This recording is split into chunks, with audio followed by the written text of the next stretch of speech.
Hello everyone, welcome to Arcteq webinar Wednesday. My name is Robert Olander. I'm a Sales and Marketing Manager at Arcteq Relays. The topic for today is the multifunctional alarm and indication IED AQ-S254. This is a recording, but I will be available in the Q&A tool during the whole webinar, so I can answer any question you may have during the presentation. Okay, let's go into the presentation. So the topic is the AQ-S254. It is a multi-purpose alarming unit, so it has a flexible full color alarm, and you can collect alarms to it either directly through the digital inputs or then through communication, including goose, and then also through internal signaling.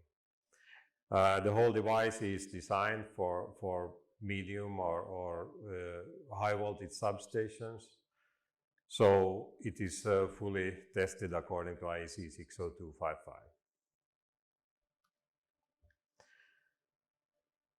In the terminal, you can wire up to 150 digital inputs. So it opens up really a big possibility to wire any extra alarm signal you may have on the substation or similar. And also it's possible to have a mixture of digital inputs and output relays according to the need. There's a 7-inch multicolor TFT display, and in the display it's a flexible display, so you can show up to 128 alarm signals with one view.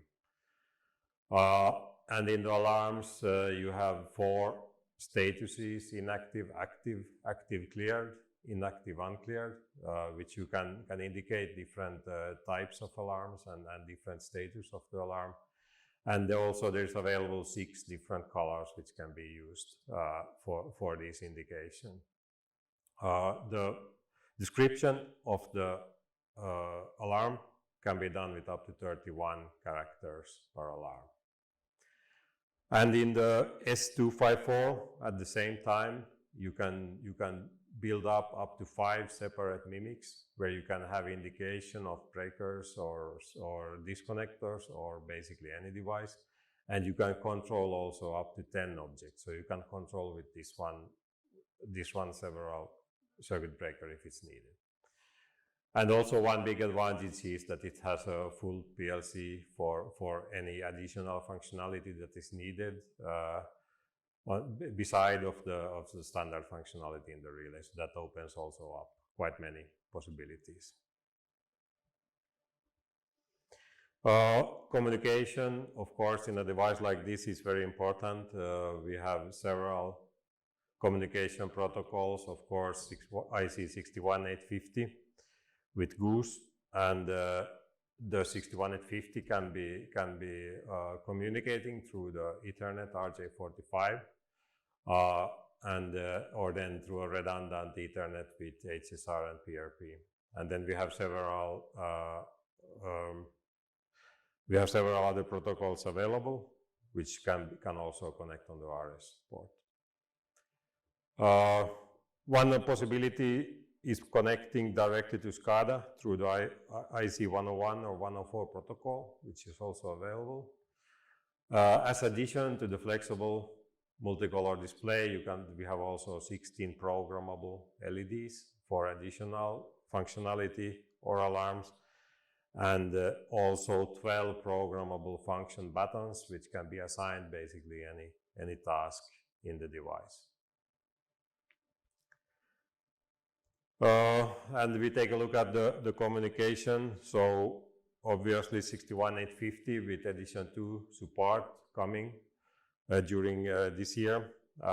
Goose included in the 61850, and then several legacy protocols like IEC 103, 101, 104, DNP, Modbus, and even SPA. For time synchronization can be used NTP, IRIG-B, or then also we are now implementing the PTP, so the time synchronization can go down to microseconds accuracy through that. That one will also be available after the second half of this year. The relay is being configured and set with the Activate 200 setting tool, and this is a really easy and easy to use software for doing both configuration and setting.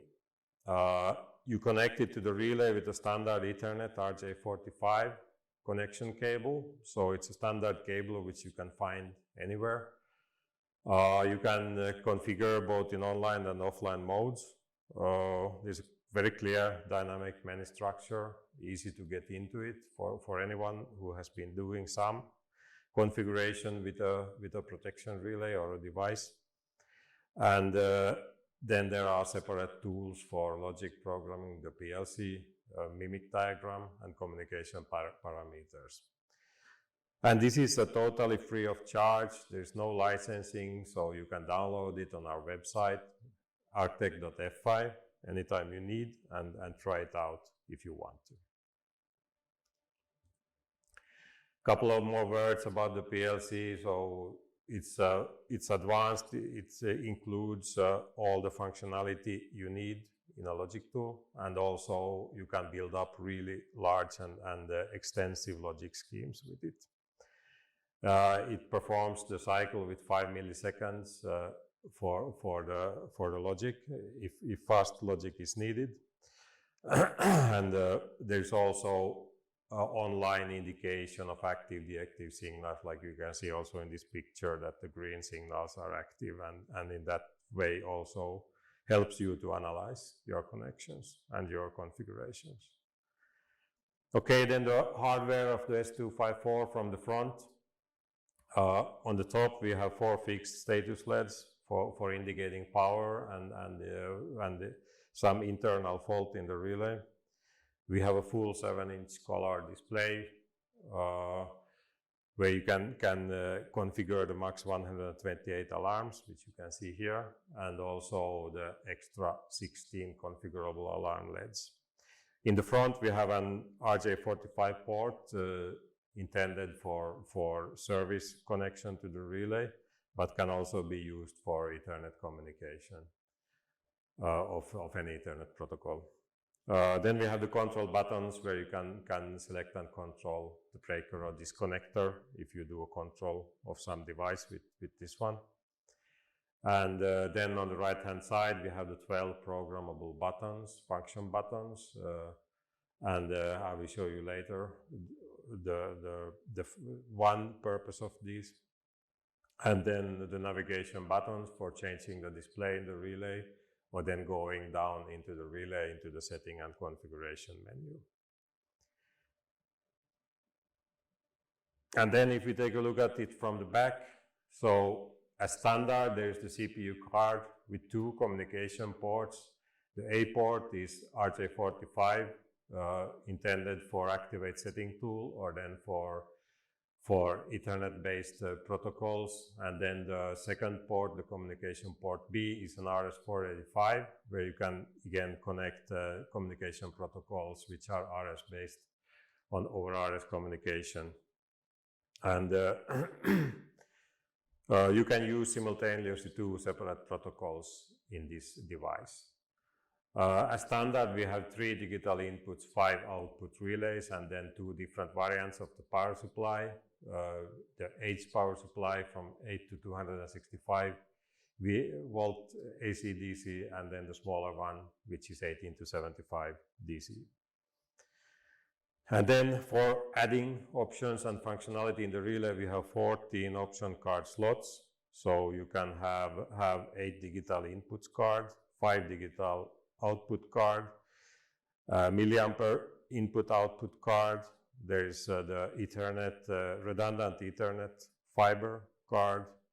There's also possible to get more RJ45 Ethernet ports. And then there's 2 different variants of the redundant Ethernet fiber card, one with HSR and PRP and one without. So then if we take a look at an example, on the back of the relay. So here in this example, you can see that slot A to K, they are equipped with a digital input card with 8 inputs each. And then the slot L is equipped with output relay card with 5 extra output relays. And then the slot N is the Ethernet card on fiber with HSR and PRP. So in total, we have 91 digital inputs, we have 10 output relays, and we have full communication on redundant Ethernet with 61850 and Goose. So this shows you the flexibility, and basically any type of combination and additional option cards can be inserted in this set. Then sometimes there's needed to have a redundant power supply, so we can also supply the S254 with an external AQ-APS unit where you can connect 2 different power supply, and it switches automatically between the power supplies in case one of those fails. So to this one you can connect 1 AC supply and 1 DC supply. Okay, let's take a look at a couple of application examples which we have over here. So this is a primary substation where the S254 is used to collect the alarm information. Actually, this is a combination of both, so it collects information through the contacts directly, and then also it receives alarms from all the feeder terminals, in this case the F255, through the Goose signaling. So in that sense, it collects all that information. And then it's connected, of course, also to the RTU through the 61850 for the SCADA signaling and SCADA connection. Then if we take a second application example, here we have a smaller secondary substation, and in this case the display is not needed, the large color display. So here is used actually the smaller variant of our alarm annunciator, the AQ-S254, and in this case it controls the 7 breakers on the substation. There are 2 separate units for each side, and then they collect all the information and status information and deliver it directly to the SCADA system with the IEC 101 and 104. So this is a very cost-efficient, straightforward solution for a secondary substation. And the last application, which I will show you, is using the AQ-S254 in connection to our arc protection system. So here is a layout of AQ100 arc protection system on the substation. And the S254 is used for communication, so it will collect the signal from the arc protection through digital inputs, and then send this information up to the SCADA system over selected protocol. And in this case, it can then indicate the faulty zone which has been tripped by the arc protection. And now, by the end of this year, we are coming out with a new unit in the arc protection series, the AQ103. So this arc flash protection device will have 14 sensor channels, plus 1 optional fiber sensor. And what is new here is the Modbus protocol. So basically then you can connect it to the S254 with Modbus, and then send the signal and information of every arc light sensor separately to the SCADA system. So this will be a great addition also to the arc protection family. Okay, so next we move over to take a little look at the display of the S254, and now you can see the front of the device, and now you see that we have a configuration of total 25 alarms visible in the display, and the colors now are configured so that the gray means inactive, and red means active, and yellow means inactive, unclear.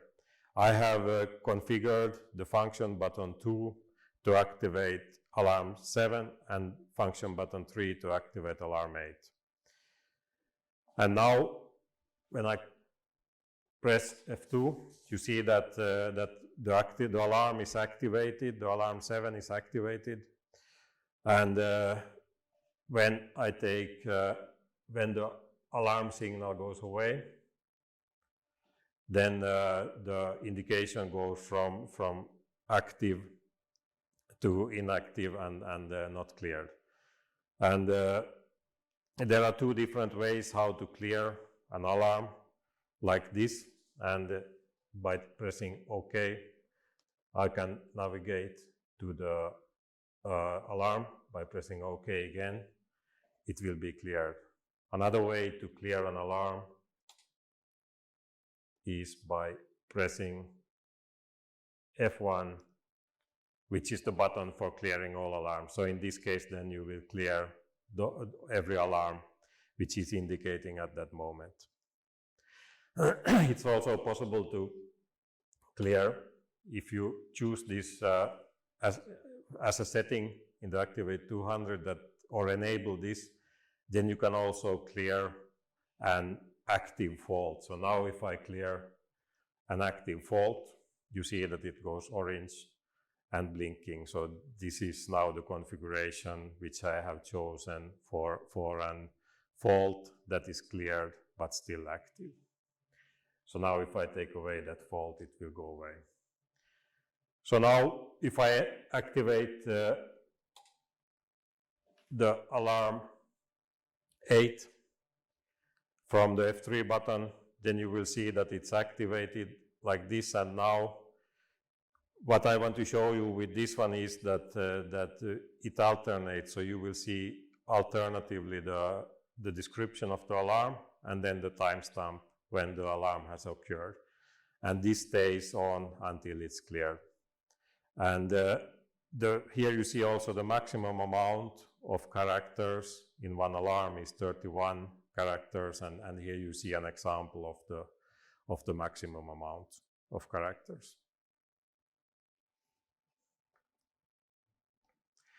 Okay, so next I would like to show you the Activate tool and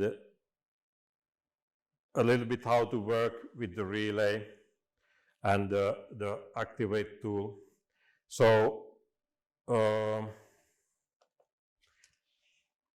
now you see by display of the Activate 200, and this is the basic view where you have, then you are doing all the base configuration of the tools. But what I will show you today is how to configure the alarms, the function of the alarms, and the colors of the alarm. So now I open the carousel designer. You can see it now in my display.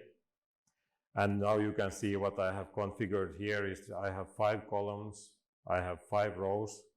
Maximum amount of columns is 16 and rows is 8.